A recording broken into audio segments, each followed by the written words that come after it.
Coming to you live from the Soul Pens on the 9th level of hell, it's this week's Apocalypse. I'm your co-host, Kevin Lenihan. With me, as always, is John Ferris. John, how are you doing today? You're very enthusiastic for a damned soul. Yeah, well, we knew this was going to happen. Yeah, it was going to happen eventually, but, I thought I'd snake my way around it in some kind of fashion, and I feel like I kind of have. Yeah.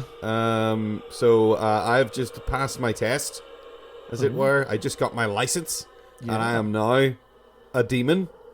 Brilliant. Which is fun. It's fun for me. Well, it could be. Actually, I don't know. See, that's kind of the quandary that I'm in at the minute, really. Is that they gave me a certificate, and then they just sort of were like, right, away you go. And I was like, right, so what do I do? And I was like, right, well, so I guess I'll bring souls to hell. So I brought one. John. Hi, John. Yeah, hi. Thanks for coming along with me so easily. But now I'm not really sure what to do, because, like, I don't know what kind of demon I want to be. Like when you become a doctor and you specialize in something. Yeah. You become like a pediatrician, or maybe you go into like liver stuff, or like having just kidneys. got here, I don't know much either about these things, these classifications, or like they give you nothing. There's no kind of like. No, they didn't. No. I mean, like they just said you're a demon now. So go. And then the guy, he's such a dick. He went, go raise hell, and then he winked and laughed, and then like the guy next to him just sort of sighed, and then I just sort of left the office. Oh. And then I'm just sort of out here, and I feel like I'm expected to do something. I'm worried I'm gonna go back in there, and they're gonna be like, well, what have you done? And I'm gonna have to come up with something. Yeah. So I don't know what kind of demon I should be. Like, should I be like a mindless clawing beast? Should I be like some kind of like monstrous sort of focused sort of, like focus on one specific thing kind of monster? Yeah. Or should I remain like human-like and sort of insinuate myself and be insidious and so like disarray and discontent and evil? Yeah. I don't know what the best career path is for me at this point. Well, maybe we should do like our own kind of induction day type thing. Okay, cool. Yeah, well, you're going to run it for me, are you? You know what? Yeah. If you help me out here, John, I will do my best to get you out of this jam that I've gotten you into. Thanks. Yeah. That's awful nice of you. That's pretty cool. Okay, nice. Thank you very much, John. Well, of course we're here. We have here, of course, Hell's Video Library, which is just like every other video library at this point. They all the remaining ones all kind of look like this now. It was maybe inevitable. So let's see now. The shelves are almost all empty, but there are 3 movies on this far wall, just with the cobwebs and. Ugh. Okay, so what do we got here? We got Demons from 1985, directed by Lamberto Bava. I'm assuming that's going to cover the gamut. I mean, it's just called Demons. Yeah, we often find on this show when we get the one that's named The Thing, actually, that it's usually fucking terrible and no use whatsoever. Nonsense. But so let's watch it anyway. But let's not put all our eggs in that basket. Okay, then next up we have Pumpkinhead. From 1985, directed by Stan Winston. Yeah, getting into that Halloween-y vibe. Exactly, it is spook season, isn't it? Ooh, yes, apparently so. We're coming up on the most spooky day of the year, which is, of course, Thanksgiving. Because I don't understand it, and I'm afraid of things I don't understand. Anyway, and then also here we have The Wailing from 2016, directed by Hong-jin. Or Hong-jin Na. I think it's Hong-jin though.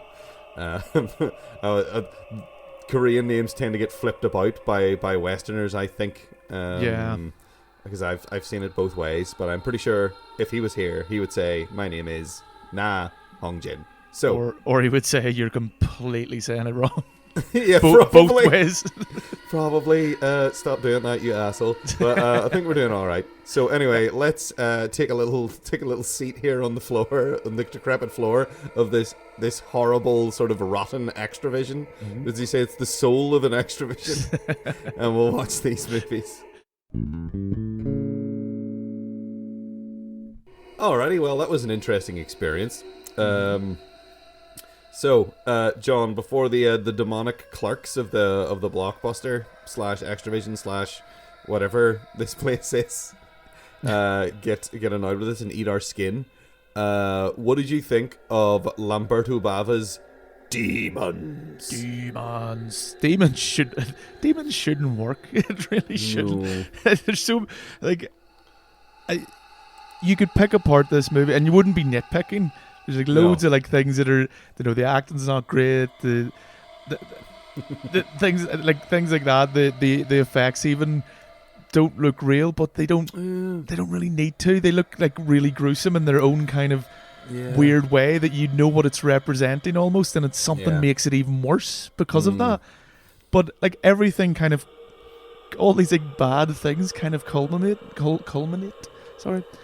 into this like amazing experience. Yeah, it is like, not the sum of its parts. It is more than the sum of its parts. Yeah, it's great. It's so much fun to watch, and one of the things I think is actually more fun than kind of seeing it the first time is when you get someone to watch it that you know will kind of enjoy it. Like my wife had never seen. I should mention I completely, as soon as we finished the first one, stuck on the second one because me too. You just kind of want more. Me too. But it was kind of fun just to see my wife's reaction to, like, you're never sure what ridiculous thing is going to happen next, and she'd be like sitting there going, what like, it's like that's almost more fun than the movie. But yeah, it's at times completely baffling, but it's never boring. No, it's one of those, I guess, again, I never know whether this is a hard G or a soft G, but like giallo horror or giallo horror. It's very much like shot in Europe and then dubbed over by American voice actors. Yeah. Very often, much like, in somewhat like Suspiria was. Yes. Which is actually, there's a Dario Argento is on as a writing credit on this. And a producer, I think, as well. Yeah, because it's like very big. Dario Argento presents. Like that's the first thing you see, basically. Yeah, you can see his influence in you'll see like sometimes like the color palette, like and the lighting of some scenes. You can see it. You can see like, oh, this scene is like got a real harsh blue light on it, and this scene has really harsh like red or pink or yellow light on it. Yeah, because in fairness, that's one of the things that is done right. Like the look of it, like it still looks great at times. There's some great shots, especially for kind of. I mean, this is kind of a reductive thing to say, but for what it is, but but like it still manages it to do so much right as well. Yeah.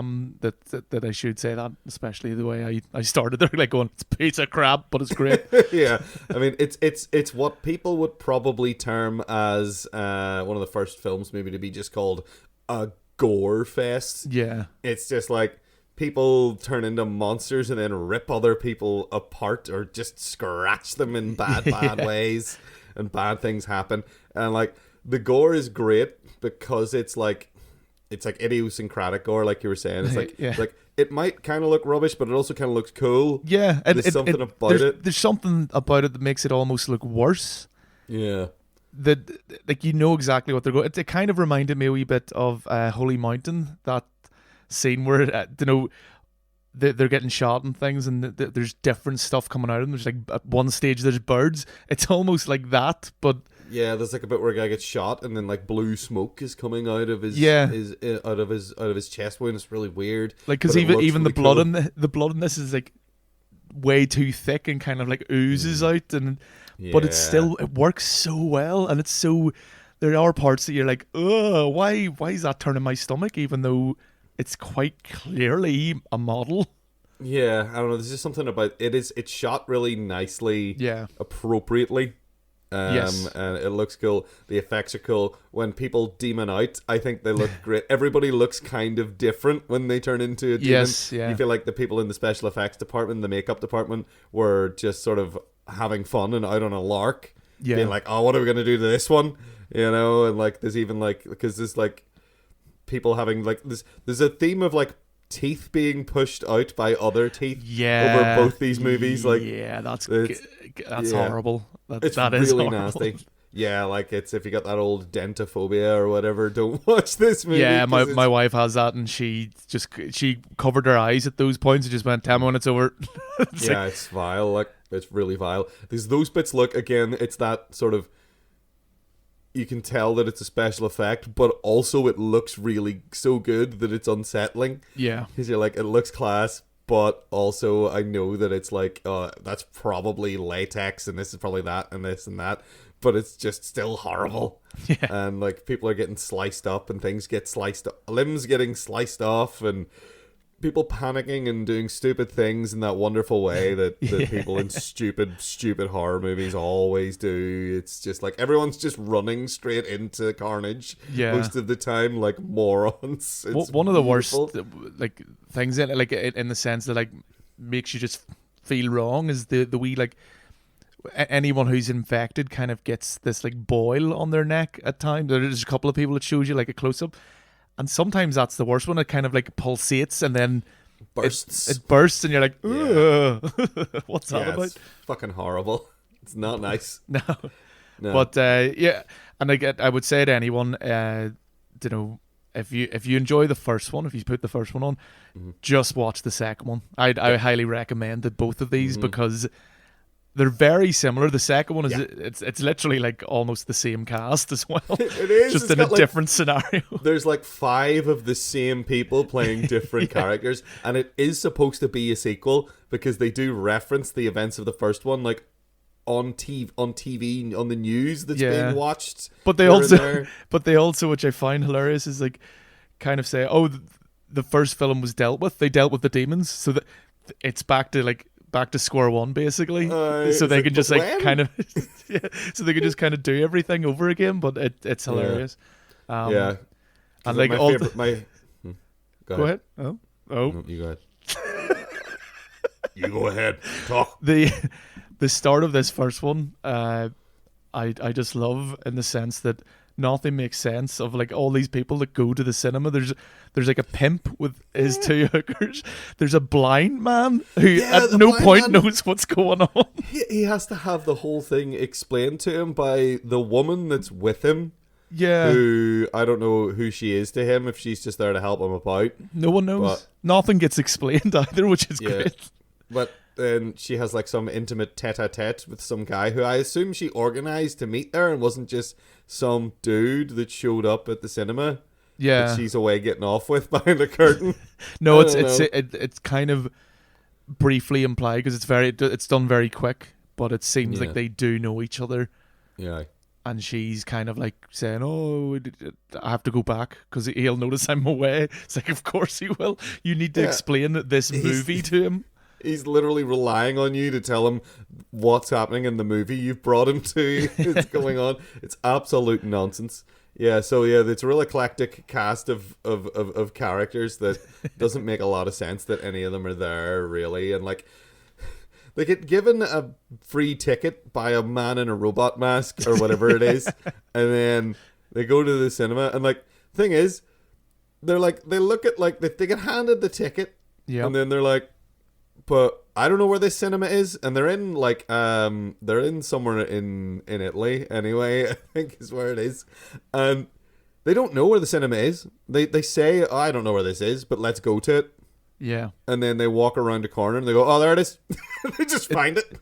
It's actually Germany they're in, but I think because a lot of this, well, for the street ones, the first one because some of the because my wife actually noticed this, that the signs, there was a few signs, street signs that were German places, or in German. So yeah, that's all crazy, and that's kind of the time of day changes as well. Like constantly when the 2 girls get handed the tickets, they're like, "Oh, we'll skip class," and it shows you them outside the cinema in pure darkness. Yeah. What? Maybe they were on their way to night school. Maybe, yes. But probably not. But yeah, it actually kind of makes it a wee bit more endearing. Like it's almost like they did it on purpose, or they don't care that nothing makes much sense in it. Yeah, and you kind of don't care when you're watching it as well. You're just like, I'm going along with this because as long as what it's the whole time you're just like, let's move on to the next thing. Then, aha! Yeah. Someone's getting their throat ripped open. Hooray! What's next? Tony the Pimp is running away from demons. Yeah. Tony the Pimp is shouting and being angry, and he's great. He might be the best thing in the film. Tony the Pimp is awesome. Yeah, he's actually a great leader. Oh yes, where he's the gym instructor formerly known as Tony the Pimp. Yeah, well, they just say, well, let's just use this actor and have him be a different guy, but basically the same, pretty much. Yeah, there's so many leaps in logic in this movie that in anything else you would complain about, but I don't think it's worth complaining about because it's just so much fun to watch them just bypass like people's behavior. It's like, you know, people say a lot of stuff about like horror movie cliches, like, oh, don't go into the scary house, blah, blah, blah, blah, blah. Yeah. But this is that like times 100 because it's people just like, I mean, they build a barricade and then as soon as they hear a sound on the other side of the barricade, they start taking it down. And you're like, but the whole point of the barricade was to keep out whatever's out there. Why would you assume? Yeah, it doesn't make any goddamn sense. Every single one of them deserves to die. Yeah, it's incredible. It's incredible. And yeah, as you say, I love the look of all the demons. And then like eventually there's like a I don't know if we want to say like a pure demon. I don't know. Yeah. That hatches out of somebody. They never really. Again, they don't explain why that they in particular don't explain, happens. and it never comes back. It just kind of like guts someone, then goes right. See ya. I'm done. Away you go. And then there's so many like Deus Ex. This film's just full of Deus Ex Machina. Stuff just happens to people, and they're like, "Well, now we're going this way, I guess," or "Now we can get out because there's a great big hole in the roof." Of course. Yeah. I also love like halfway through it randomly cuts to these like four punks in a car being ridiculous, God, and it plays out like that was one of the points that my wife was like, is this a different movie now? It just seems so weird, and it focuses on them for so long, and it's like it's almost like the director's like, you know, he had footage of his cousin just driving around and went, fuck it, throw it in the movie. Yeah, I guess they just wanted like a side story thing. They kind of wanted to establish those characters before they went in, which just was pointless. Which was kind of pointless because they don't last. Like they just annihilate them. Minor spoiler, but they don't last long. No, I think the whole thing with them, is so that there's someone to leave the door open. Yeah. So that now the door's been left open. Yeah. So you get your stupid ending. Yeah. Try and contain it all. Oh no. Yeah, their stupid ending that they basically just undo whenever they go to the second one. They're like, whatever, that didn't happen, I guess. Here we are, moved on. Yeah, so this movie's kind of wonderful. Mm-hmm. I have seen this movie probably about 30 times. This is another one of those, like, I remember we had it on VHS. My brother bought it on VHS when I was probably about 14 or 15. Yeah. And then watched it a lot. I remember being so excited when he came home with Demons 2 one day. I was like, oh my god, there's another one. And then I think that was my first introduction to like casting directors not caring, because I was like so confused. I remember being so confused. Being like, but that's the guy from the first one, but that's not the guy from the first one. And it's like because there is like 4 or 5 actors who are like main people in the first film who then show up in the second film as sort of main people. And like one of the punk guys is a security guard in the second one, you know, the main punk guy. Yeah. And like, should we just talk about Demons 2 and how great it is as well? It's kind of almost an extension of this film. It is. It's fantastic. There's so much. Again, it's very, very similar. It is extremely, just as you say. It's an extension. It's DLC. Yeah, I'd say it's just as good as Demons, and take from that whatever inference you will.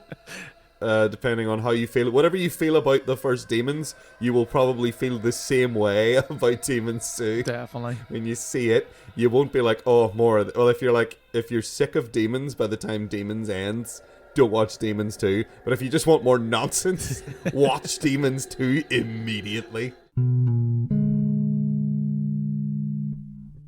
Okay, well, I feel like I've got a pretty good handle on what it's like to be a sort of a monstrous sort of mindless raging rabid demon. Yeah, almost like just a couple of steps away from a zombie, really. Almost zombie, yeah. Like a super zombie of some kind.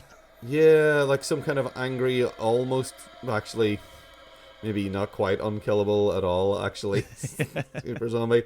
But now I'm more sort of like looking at Stan Winston's Pumpkinhead from 1988, perhaps a sort of a more focused, sort of purposeful sort of demon, maybe. Yeah.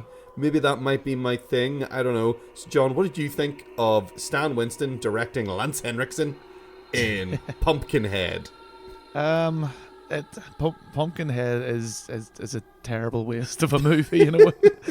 like the framework's there for it to be good, and it's, you know, I mean, it's not like completely new concept or anything, but it's an interesting enough concept for a horror movie. Yeah, it's kind of, it shares a little bit with the old sort of golem myth almost. Yes, yeah. Of like something called up to wreak vengeance on something and it getting out of control, and maybe the person who did it being like, oh no, what have I done?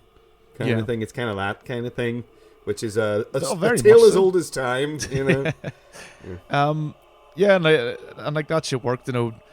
The whole thing is, you know, these kids accidentally kill Lance Henriksen's, I forget the character's name, kill his son, and then that's it. Or Helen, or Ed. His name's Ed. No, Ed they Harley. always address him Harley. That's it. They always Harley, address him as Harley. Yeah. You know, so then he's seeking vengeance. He doesn't even bother bringing the kid to the hospital, so I think he's as much to blame as anyone. I mean, I imagine that because they're out in the middle of the goddamn desert, maybe there isn't one. But maybe. There's bound to be something somewhere. Like you would drive like the hammers of hell to. They don't really go towards establishing that at all, do they? No, they don't really bother. I mean, if he has a shop, there's bound to be some kind of local, like area. So like, it might be miles away, but you would think, as a distraught father with an injured child, you go, no, you'd be driving, like, stupidly fast to try and get there, but he just kind of accepts the kid's dead. It's like wraps him in a blanket and goes, right, I'll sit with you and tell you a wee story here before you croak. Yeah, I'll tell you a wee lie here about but when I was a kid or whatever or something, and then the movie happens basically after that. Yeah. So John, what did you not like about Pumpkinhead?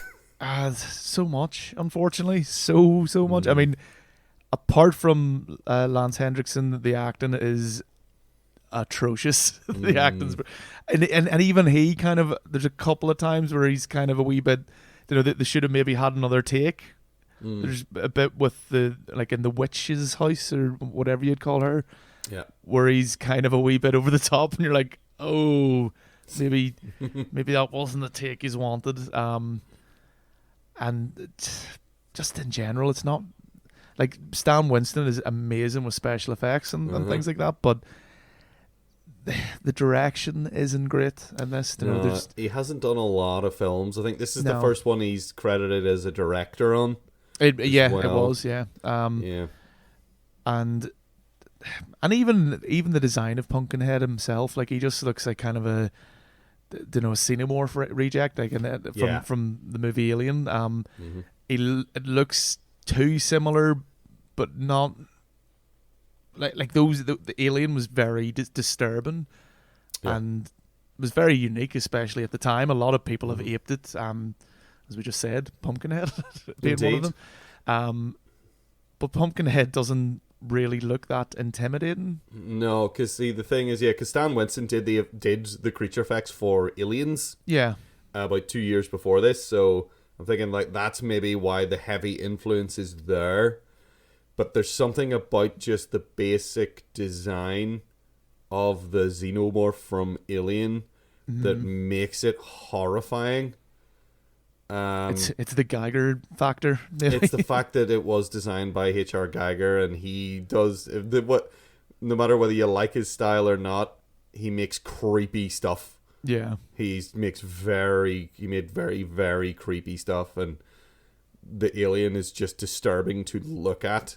Yeah. Whereas Pumpkinhead is a bit more like, it has that general sort of shape. It has like similar sort of legs and a tail, and I guess it kind of moves a wee bit like the alien, sort of. It's got the same kind of proportions, maybe, just, but not like, it doesn't have that sort of ick factor that the xenomorph has in Aliens. And sometimes it looks cool when they shoot it obscurely. Yeah. But like they almost show it too much. You know, there's bits where it's like fully just dandering around, and you're like, it's kind of cool, but then you're kind of like, it's also a man on stilts. So I don't know. But I have to say, I like this film. Yeah. But like, again, all of the points you've made are correct. Mm-hmm. But there's something I enjoy about it. But it is just like, it's kind of like it has a problem. Like, Demons did not have a problem crossing a line. Yeah. Over and over and over again of doing ludicrous gore, whereas in Pumpkinhead, you feel like it's going to do that. Yeah. But it never quite does, because it's, you know, this thing's supposed to be like wreaking vengeance. Like, yeah, and it is killing people, but like, they're not.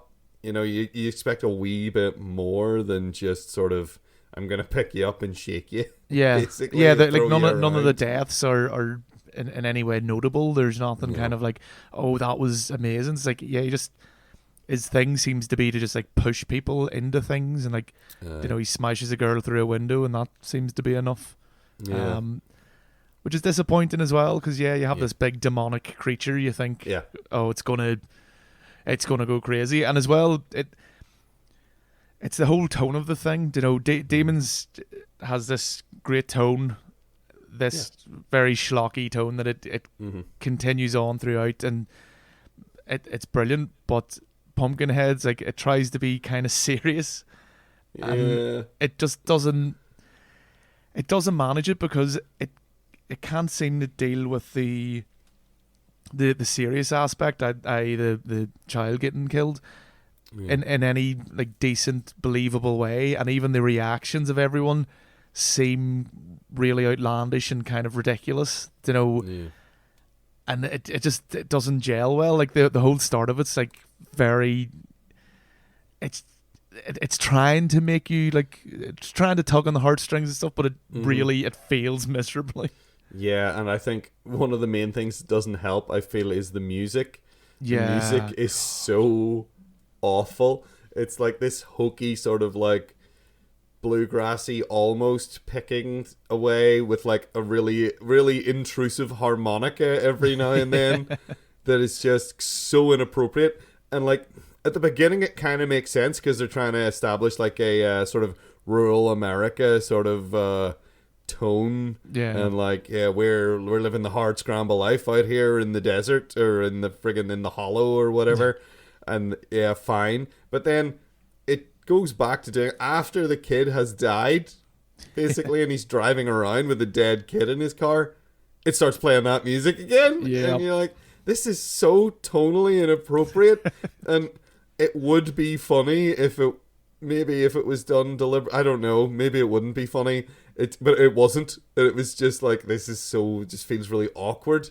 And like, they only had two tracks, hokey music and scary music, so they had to just stick with hokey music at all times whenever it was being like, even for sad. There's no sad music. It's just It's just this. Like, stop doing that.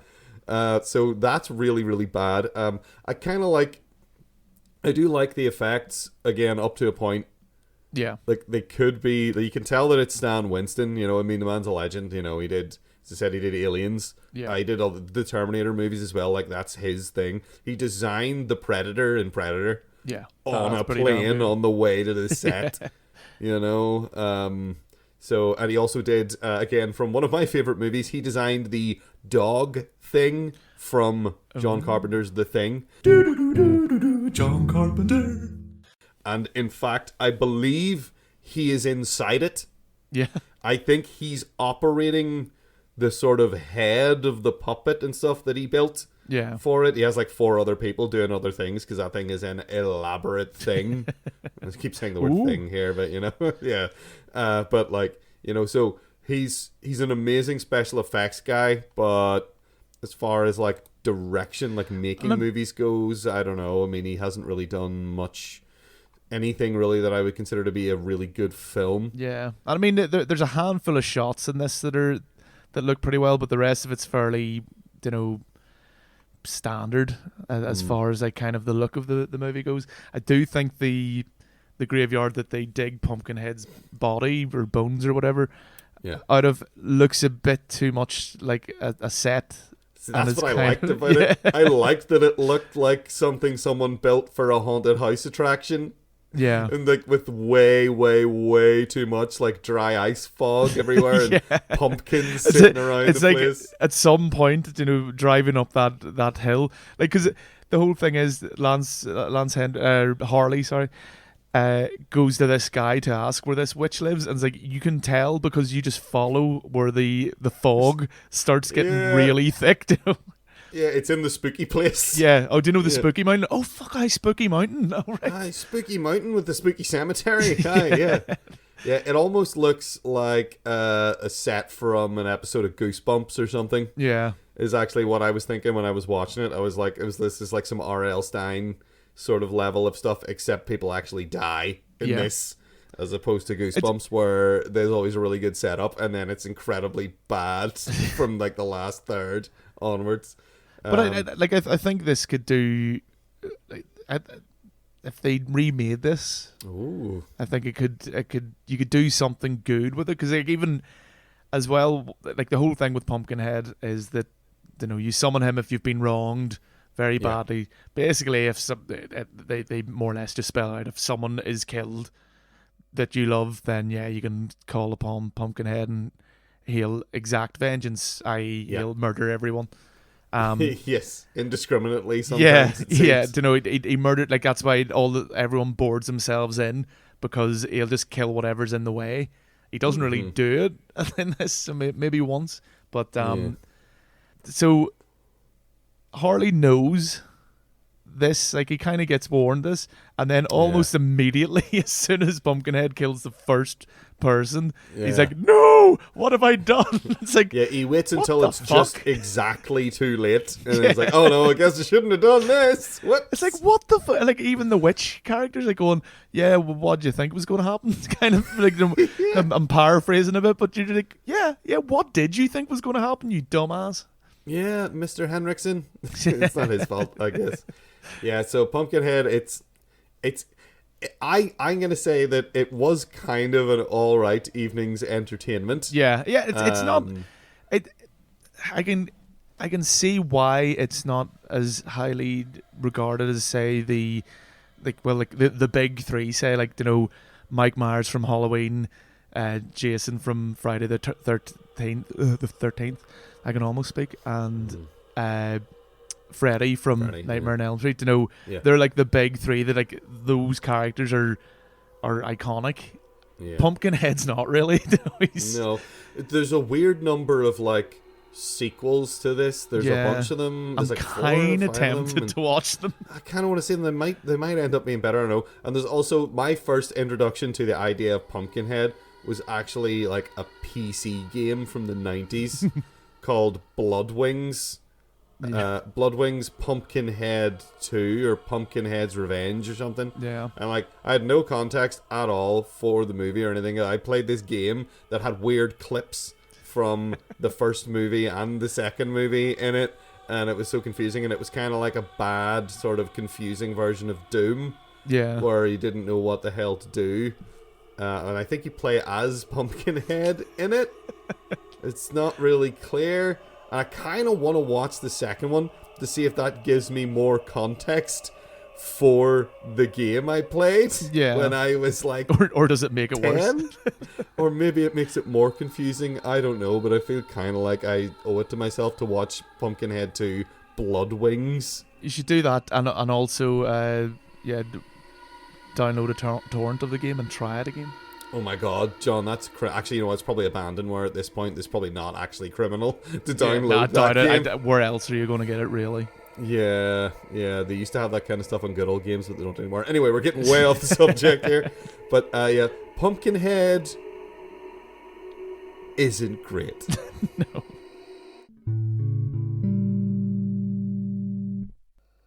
Well, that was educational.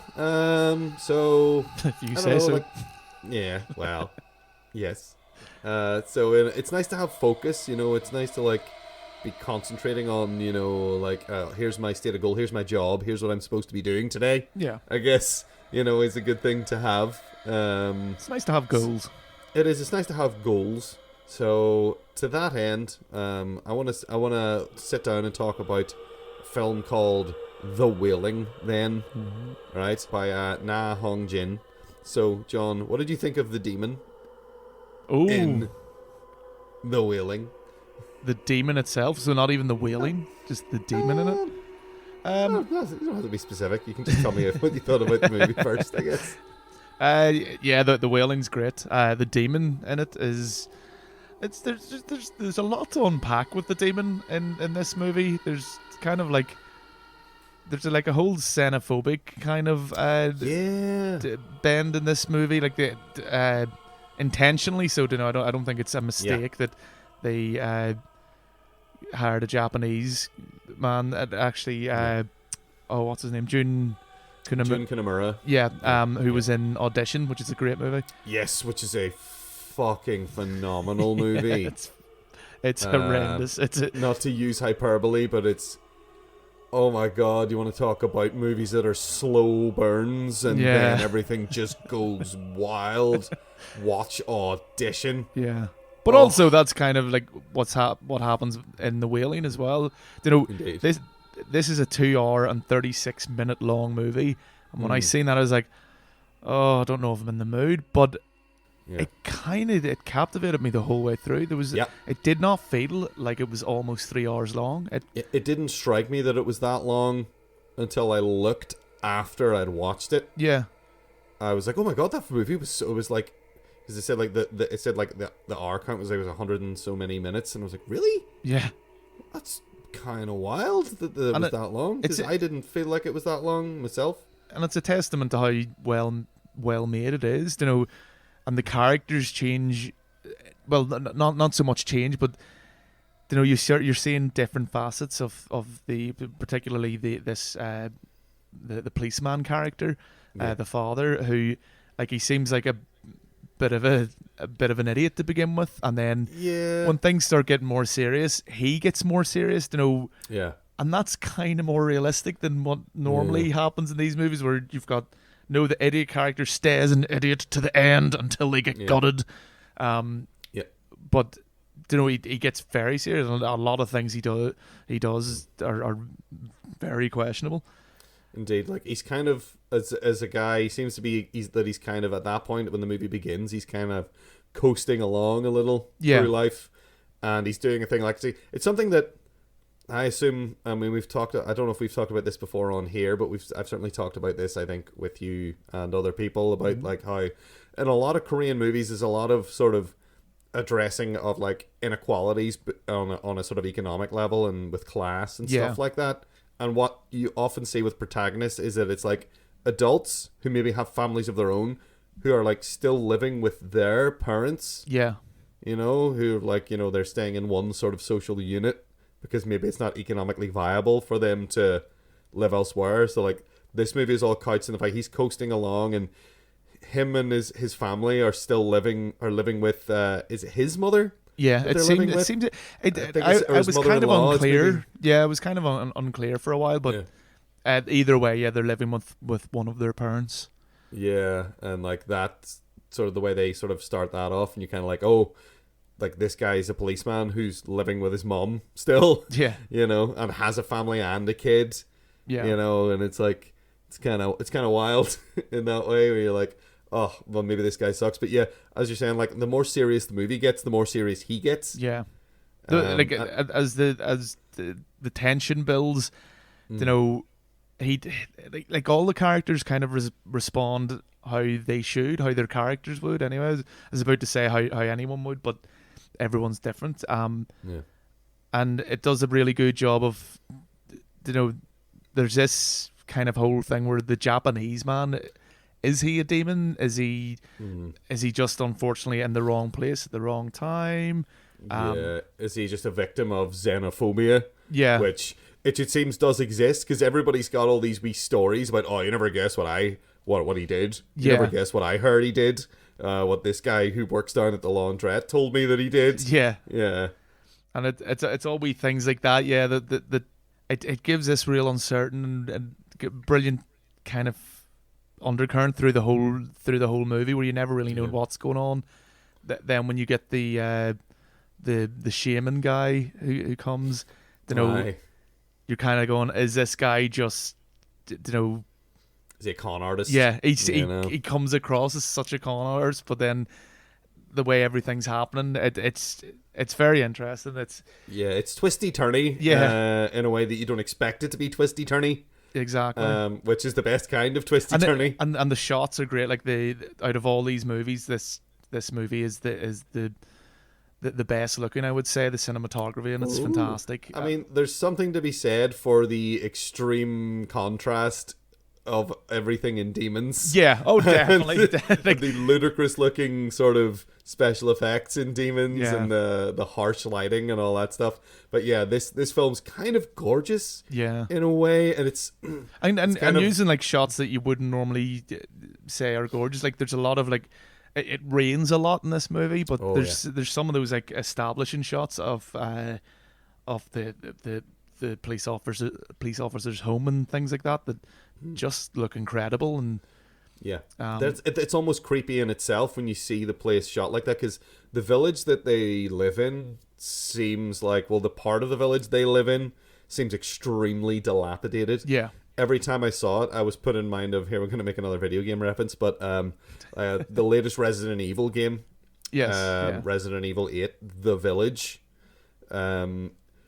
it looks a lot like that, because it's supposed to be a village that is sort of, it's got buildings that are sort of collapsed in on themselves, and walls made of, like something that you would see, I guess, in Northern Ireland, in Ireland in general, actually, with like walls just made out of stones that are just piled up, you know, they're not bricks or whatever. It's just like there's this feeling of sort of dilapidation and ruin about the place that is constant. And like, that's sort of, there is this establishing shot you see quite a lot of the front of their house, their front gate, and the sort of half collapsed sort of outbuilding that's that kind of next door. And it's like it seems like a miserable abandoned place that people are still living in at times. And and like all the victims seem to be, you know, that there's no one kind of who's better off, is afflicted with the illness or the demonic possession or whatever you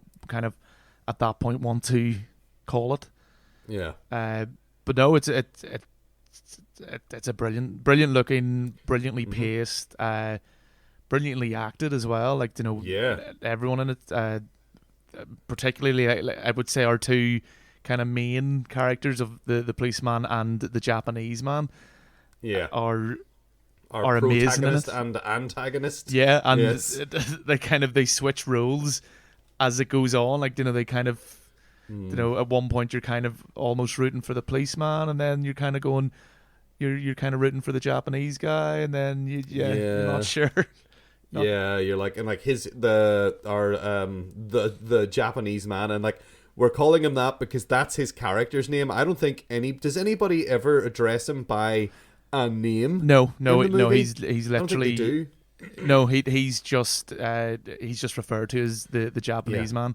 Or they may as well just be calling him Foreigner for the whole movie. Yeah. Oh, that's it. Yeah. Like, I mean, and he's great. Like, he has this stony face whenever he's like, because like I guess the whole thing's couched in that like he doesn't really speak Korean, and nobody really speaks Japanese except this one guy that they've got who's like a priest. Yeah. They're getting like a sort of maybe a twisted version of him through this priest, maybe. Yeah. Because he's interpreting, but he's not necessarily always interpreting 100% accurately.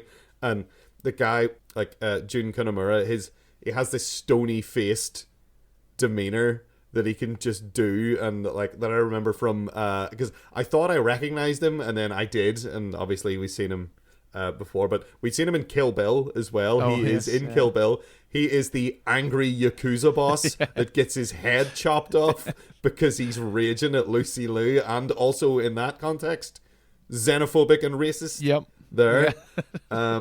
So he's got this great sort of like hangdog, sort of like empty expression that he does every now and then that you just like that lends itself a lot to the is there something up with this guy, or is he just old and fed up, you know, and he's just looking for a place to live. There is a bit where he gets chased, and that changes his acting. Like, you know, you feel sorry for him because no matter at that stage, you're still not sure whether he is to blame for these things or not. But you feel sorry for him because the way they treat him is ridiculous. He's kind of having to live like an animal out in the woods. And you're like, is he really acting like that? Or is that just their interpretation of how he's acting? Because they're xenophobic and he's like, you know, everybody's got to have somebody to look down on, to quote Chris Christopherson. You know, they're all very poor people, but to him, he's this other sort of lower class to them, and they're all making these judgments about him and the way he lives. And you're like, and like maybe like they'll come across, because they come across like a shrine in his house, and they're like, they don't know what it is, and like you don't know if it's like bad or good, but they just assume that it's bad. You know, and you're like, oh, you know, it's not clear, really, and they do that so well. Yeah, there's a wonderful part in this movie where the shaman is doing his routine. Let's say, that's the best way to put it. And it's so high energy and it's crazy. And apparently the actor did this for like 15 minutes, and it's crazy because and they just shot it and then edited it the way they needed to, but.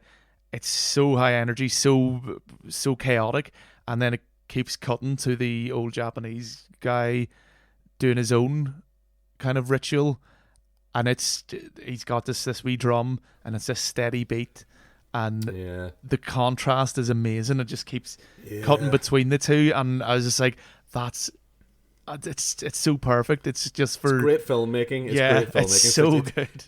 It's the perfect juxtaposition between two people being really intense in completely different ways. He's just sitting there like he's staring straight forward, and he's just hitting his drum. And he's hitting it harder and harder. Whereas this other guy's leaping about the place and doing acrobatics basically, and like throwing knives, covering himself in blood and stuff, and like just going absolutely buck mad. But it works so well, and the should say as well, because we both have well. I'll not grip you in with me. You can say if you do or not. But I have a problem with child actors. I've said this before, but the child actor in this is very good, and she's brilliant. She's absolutely great. And whenever she gets, because the whole, it's not really a spoiler. There is a problem where she's getting possessed or she's infected with whatever it is that's happening in this town. And again, why her father is the protagonist in the movie is he's trying to sort it out before his daughter kills the rest of the family and dies herself or whatever. Because that's what's happened to everybody. That's what seems to be the pattern that is happening with all the other crimes that have happened.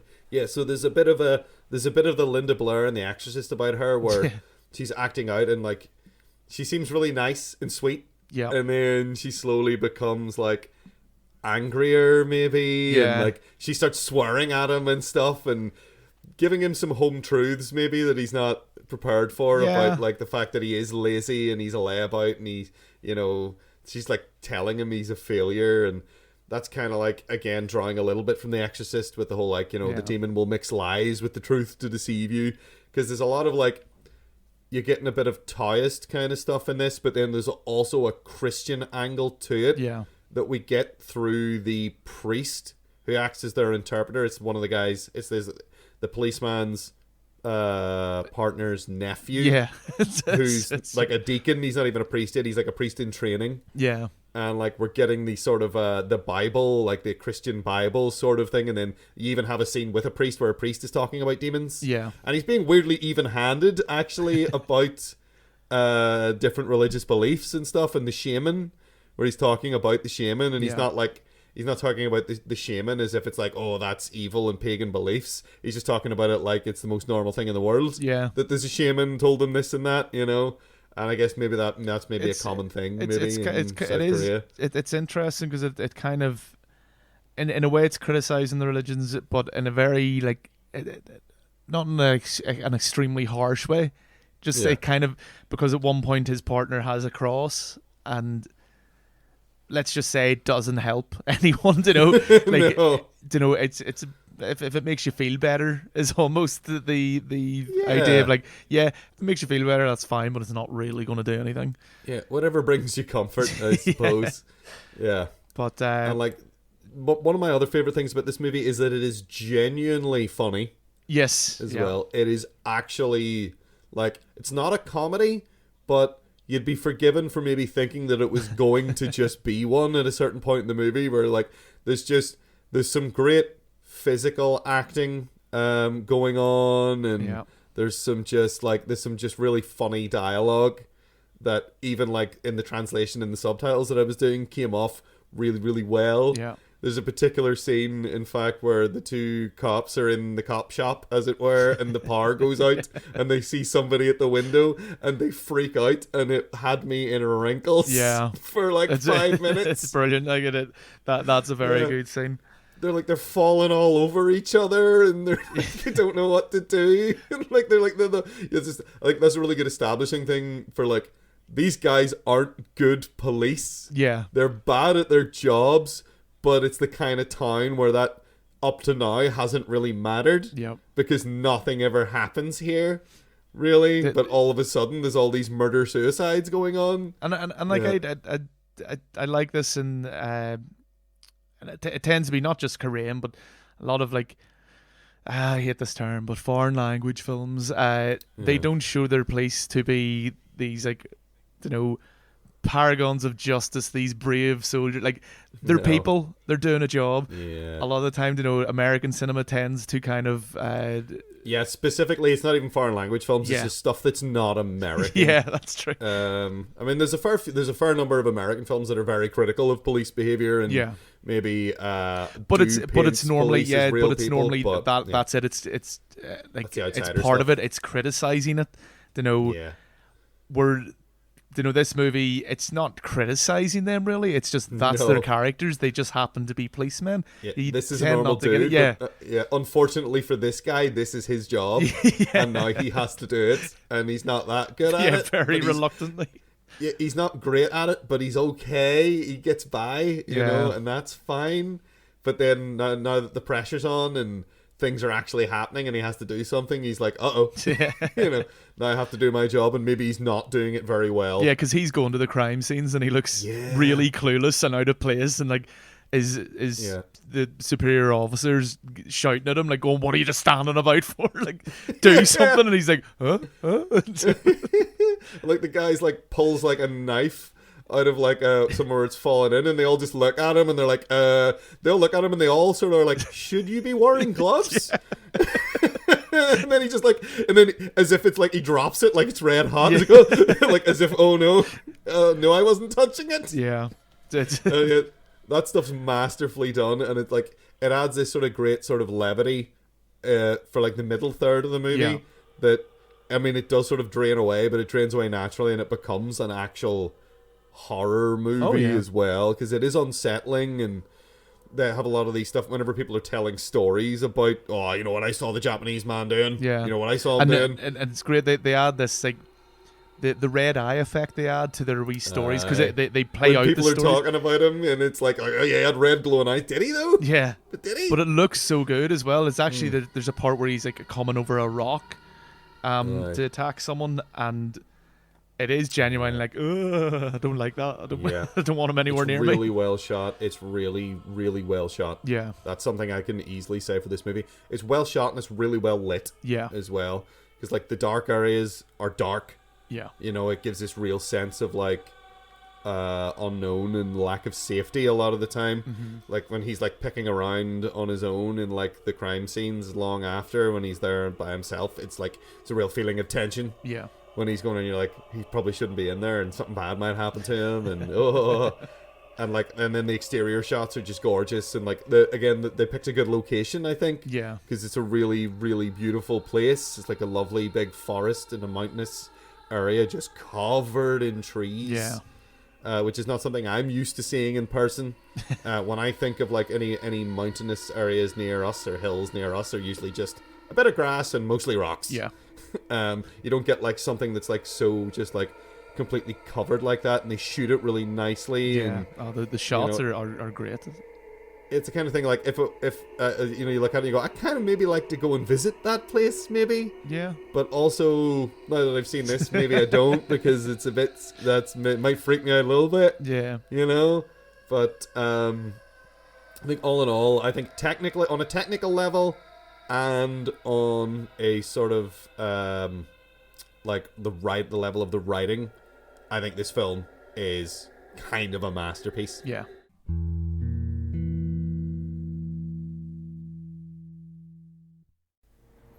Well, John, the hell bus is here to take me back to the surface to wreak my merry whatever it is I'm wreaking. But again, I'm still not quite locked in on what I shall wreak and how I shall wreak it. So I guess we'll figure that out in a wee minute.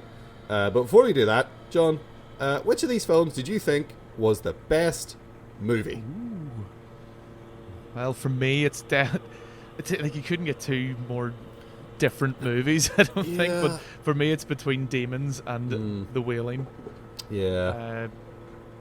But in what way? That's the problem. It's like, how do you take those two films and then pick one? I don't know. It's like they're both so good at what they're doing. You know, like Demons isn't trying to be anything more than what it is. Like, you know, this kind of ridiculous fun ride, and The Wailing, as you said, I do think of it as a masterpiece. It's so wonderfully well done, and if I was in the mood for Demons, I'm not going to watch The Wailing, and if I'm in the mood for The Wailing, I'm not going to watch Demons. Definitely not watching Demons. No. You know, if you're looking something like really kind of deep to get into, like The Wailing, you know, and like this kind of interesting characters and things like that, like the Wailing's fucking chock full of it, and it's just an interesting story. But at the same time, sometimes you just want to have fun. Sometimes you just want to watch people getting ripped apart by crazy beasts. Which is, you know, it makes you sound like a maniac, but I understand what you mean completely, John. I am 100% behind you on this. Yeah, I'm torn as well, because like Pumpkinhead, as you said before, it's kind of wasted potential in a lot of ways. Yeah, I mean, you got Lance Henriksen there, who can be so intense and great. Yeah, and for the most part, I think he's brilliant in that movie. Unfortunately, everyone, as I said, everyone else in it's terrible. I don't think there's another actor in it. Not really. I mean, like the teens in it, who are like the teens who are definitely not teens. Are all like just so bland and nothing, except for the one psycho guy who is properly psycho. Like the guy that runs the kid over, who's like, no, they'll give me the chair, and he's got everyone held at gunpoint, and he's basically got his mates like sort of trapped in a room in the house, and it's like he's basically holding all of his friends hostage out of friggin' nowhere. And it's nice to watch them die because they all suck. Yeah, but again, it's what we said earlier of it is nice to watch them die, but Pumpkinhead doesn't have any kind of No. standout kills, or like there's nothing kind of interesting that he does, or that is specifically Pumpkinhead. You're just kind of like going, exactly, yeah. Whereas Demons has some really, really, really good ones. Like you talk about, like Pumpkinhead's kind of shallow, but is trying to be a bit deeper. Whereas Demons is being just as shallow, and doesn't care. It's not getting into demonic lore or anything. They have this weird like.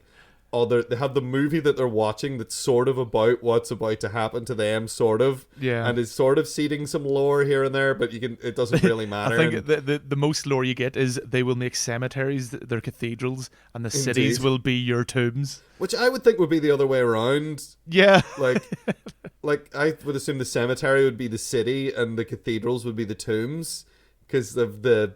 But anyway, we're not analyzing poetry here. So yeah, because Demons has just some great kills. I mean, like there's a point where there's one hanging off a rope, and then it climbs up the rope, and then basically that sort of, they have this thing with the rope hanging off the balcony, and they're trying to like cut it and whatever, and then that ends with basically 3 people being hung by the same rope all at the same time in a cluster, which is wild looking, and like. That's the kind of movie Demons is. So you're just like, I can't believe they did that. Yeah. And like, oh, this guy split open and his guts fell out. Awesome. Or, oh, look, let's get a real close-up of this person's teeth falling out for like 5 minutes while someone stands and stares at them and goes, oh no. Yeah, good. Yeah, it's there's so much of that where it's like, run away, you Burke. And people just stand like, and mug at this horrendous thing happening in front of them. Or turn to the person next to them and like, hold me, and while it's happening it's like, no, run away and go, even though you've nowhere to go. But anyway, and like again, like I guess this is the sort of section where we're going to be doing, I guess, spoilers for things. So we'll just put a blanket spoiler up for these 3 movies. Because we're just going to talk about we have to talk about the endings. So well, I want to just talk about, in Demons there's a woman who ostensibly works for the theater. Yeah. Who's dressed like Elf from the movie Elf. Like she's wearing like a big green felt dress with big white lapels on it. It just looks like a Christmas elf. Yeah. But like they imply with her like sidelong looks and the way she's getting on, as if she's in on it and is part of the thing. Exactly. But then she's just another one. She's just another panicking Egypt then later.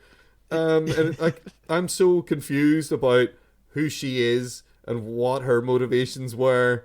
Or what her problem was with these sidelong glances at the start. Yeah, like, what is that? In retrospect, what the fuck did that mean? Absolutely nothing. And then we have like the fucking metal masked robot face guy. Who's he? He's... Is he the Satan? He must be. He must be Mr. Demons. I guess he's Mr. Demons. I don't know what... I'm actually going to look and see what his character name is listed as, because I'd really like to know, although I think I might have a hard time Jim figuring that out. He's not called Hot Dog. Anyway, that's a different guy. Are you sure he might be Hot Dog? Yeah, it's hard to tell. Ingrid the Usherette is the lady who we're confused about the motivations of. Yeah. Anyway, I just don't know. Yeah, I'm finding it very hard to nail him down, as it were. Yeah, there doesn't seem to be much about him. Well, maybe that's I'm looking for a suspicious name, because when we were watching Ghost of Mars, it was easy to find the guy because he was called Big Daddy Mars. Oh yes, yeah. I think No, he's not. He's Man in Black. Jerry. Or Jerry. Oh, right, okay. So this guy played one of the guys in the movie that they're watching in the movie. Oh, okay. So he's just called Man in Black, which doesn't really help actually explain who the hell he is. And that's, like, out of all of the descriptive words you could use to describe that man in black isn't really one. No, he's got a silver face, and, like, I don't think he's wearing black, really? No. Is he? Even if he is, I think the kind of weird metallic face kind of... That's so distracting. That should be his descriptor. He should be like Metal Face Man or something. Yeah, but I guess he'll be the Man in Black. But anyway, yeah, they never really get to explain him, but he seems like he's a super strong monster man. And that's also a thing. The demons seem to die like normal people. Yeah. in this. They shoot people, they shoot them and they die sometimes, or they like hit them right in the head and they die, or they stab them and they die. Yeah. They're not that threatening, but they have claws. They have claws and they seem to be a bit stronger. Yeah, which is fun. Yeah. And but they anyway. also have all the pus and stuff coming out of them, which you don't want to touch, because you might be a demon if you touch it.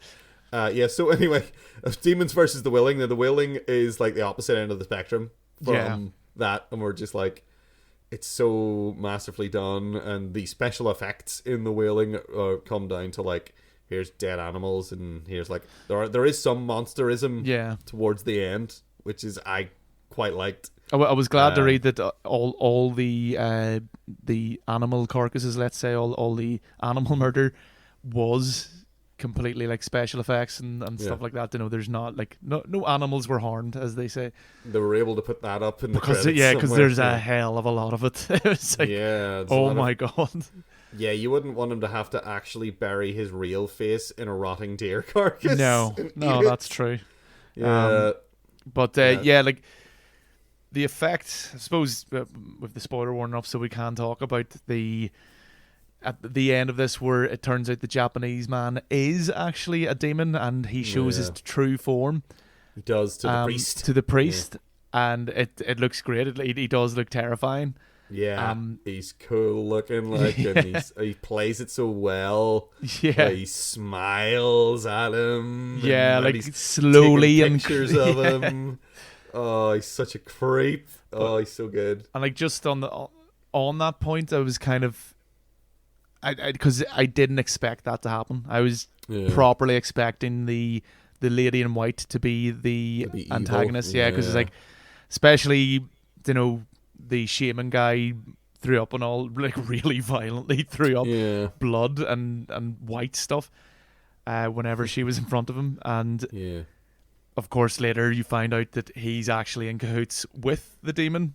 Yep. But I thought it was a strange turn for them to take. It was like, that so the xenophobes were right then? This is sort of bizarre. I mean, but you don't see it coming. You don't see it coming because you're expecting, like, the xenophobes still aren't right. Yeah. The xenophobes are still, like, implying a lot more than is there. Yeah, that's true.